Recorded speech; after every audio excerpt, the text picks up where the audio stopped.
Informasi lain yang menjadi sorotan di Kompas Malam, sirkuit Mandalika ini telah siap sepenuhnya menjadi tempat gelaran ajang MotoGP Mandalika. Nah, seminggu menjelang MotoGP digelar, penataan di seluruh area sirkuit Mandalika sudah selesai dikerjakan.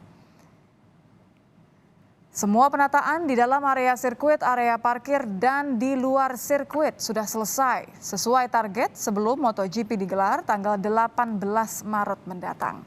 Penataan tidak hanya di dekat area sirkuit, tetapi juga bypass dan kawasan ekonomi khusus Mandalika. Proses pengaspalan akhir di lintasan sirkuit pun telah selesai sejak 9 Maret lalu.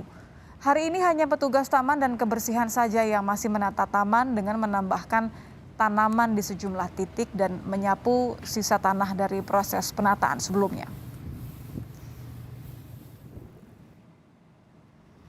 Sementara di pintu masuk utama sirkuit Mandalika, patung yang diberi nama Speed Jokowi selesai dipasang. Patung Presiden Joko Widodo tengah menaiki sepeda motor custom ini merupakan karya pematung ternama asal Bali, Inyo Manuarta.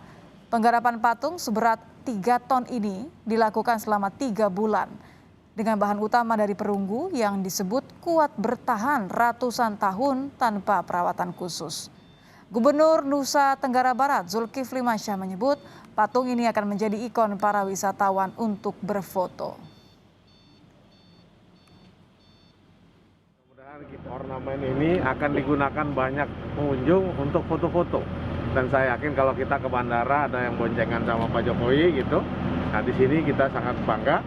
Mudah-mudahan ini akan jadi trigger utama atau tempat paling favorit orang untuk foto-foto. Jadi oleh karena itu mudah-mudahan lah hari ini menjadi momentum bersejarah buat kita. Jelang gelaran MotoGP Mandalika, penginapan pun terisi penuh. Untuk mengantisipasi penonton yang tidak mendapat akomodasi hotel, disediakan area camping di pinggir pantai Kuta, Lombok, Nusa Tenggara Barat. Sekitar 2 km dari kawasan balap ada setidaknya 75 tenda yang dibagi menjadi 2 tipe kapasitas dan rencananya akan ditambah melihat jumlah penonton. Kita bantu, kita menyediakan 75 tenda, sebanyak 50 tenda dengan ukuran 2-3 orang, itu namanya tenda Santalum. Kalau yang warna biru, yang besar itu namanya tenda Kasuarina, kapasitasnya 3-4 orang. Itu sebanyak 25 buah.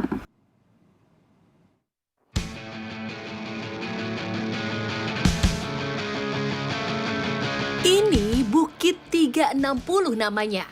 Terletak di Mandalika, Lombok Tengah, Nusa Tenggara Barat. Pihak pengelola sirkuit Mandalika menamakan bukit ini 360 karena dari ketinggian bukit, penonton dapat melihat 360 derajat lintasan sirkuit Mandalika. Dilengkapi pemandangan birunya laut dan garis putih pantai yang berdampingan dengan lintasan sirkuit. Pelaksana proyek menyebut, pembangunan Bukit 360 telah mencapai 80% dan target tuntas maksimal lusa sebelum gelaran MotoGP dihelat. Untuk progres sih dalam waktu dekat ini kita target penyelesaian sih 1-2 hari lagi. 1-2 hari ini finish. Ya. Sekarang udah berapa persen? Kalau persentase mungkin sekitar 80%. 80-an ya. Ya. Jelang gelaran MotoGP Mandalika pekan depan, kesiapan lintasan sirkuit dan fasilitas pendukung lain dikebut selesai tepat waktu. Untuk memastikan suksesnya Indonesia menyandang nama sebagai tuan rumah ajang internasional bergengsi itu. Tim Liputan Kompas TV.